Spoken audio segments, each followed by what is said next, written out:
Good morning mga ka-delight. Our daily grace, inspiration, and devotion for today is entitled Non-Feeble.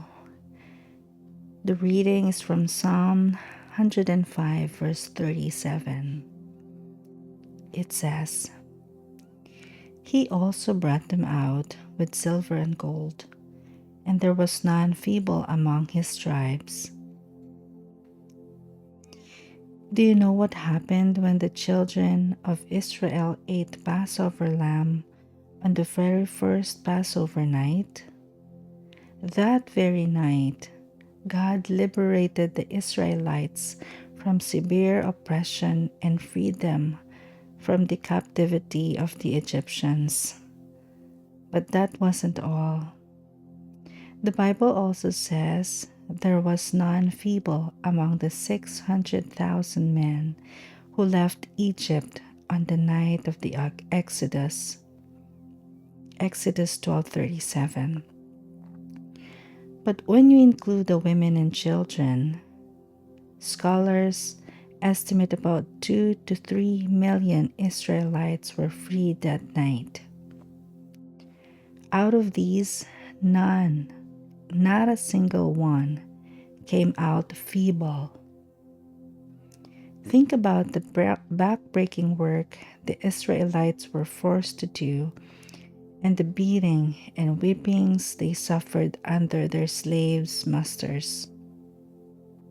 Not to mention malnutrition from the poor diet they probably had to scrape together and the abject living condition they must have faced.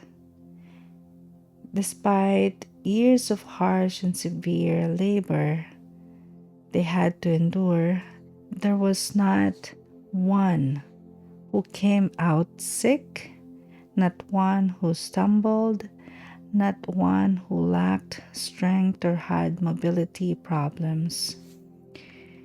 Do you think that in the natural, every single one in this nation of slaves could have been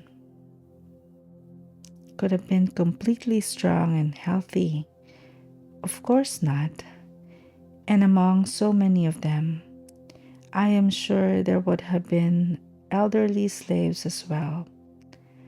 So how is it possible the Bible records that none were feeble? I submit to you that something happened to their bodies on the night of the Passover as they ate the roasted lamb. I believe many among them were weak and sickly before the night of the Passover.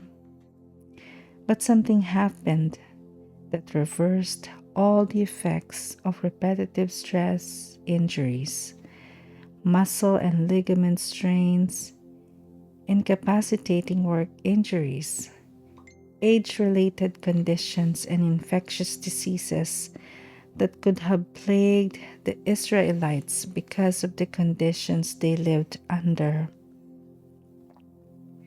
Something happened that night that caused them to supernaturally become healthy. The children of Israel were filled with divine strength for the journey ahead that God knew would be long. And I believe their youth was renewed like the eagles, according to Psalm 103:5 and Isaiah 40:31. If that could happen for the children of Israel, when all they had was a natural lamb, the shadow of the true Lamb of God that you and I have, how much more should we see our bodies healed, our strength rejuvenated, and every weakness reversed when we partake of the Holy Communion? We have true Lamb of God, the substance and the reality of the shadow the Israelites believed in. How much more should we have none feeble and none sick among us?